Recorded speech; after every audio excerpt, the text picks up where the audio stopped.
Okay, so what I typed in here was laws for trying to force a person to get a job when they don't exist. So what AI Overview told me is, in general, it's illegal for anyone to force another person to work against their will. And there's no laws that would allow someone to be forced to get a job that doesn't exist. Okay, hang on. Okay, so what it says, no one can be forced to work. The principle of freedom of choice in employment is a fundamental right, and no one can be compelled to work against their will. Ghost job postings. Now, I didn't know they finally coined a phrase for this, but this is a big problem.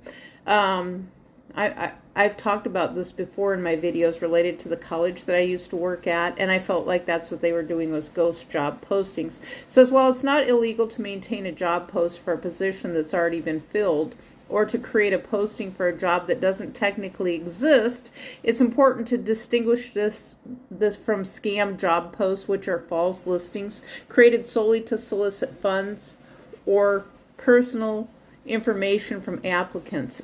This I feel like is a big problem on the internet.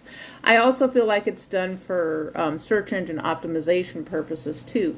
Misleading or deceptive conduct in trade or commerce is illegal. Whether advertising a ghost position falls under this category is open question, but given the distorting effects on the employment market and the potential to waste candidates' time, it's possible that such activity would be captured. Yeah, and that's where they're just calling in employees or potential employees.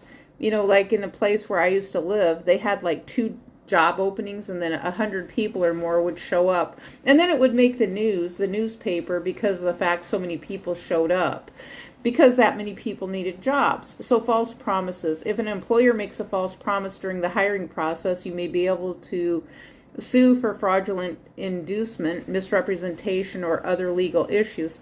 Well, I had my the boss that I interviewed when I went to work for JCPenney's had told me he was going to pay me a whole $6.05 an hour, and here I come to find out he was only paying me $5.95 an hour.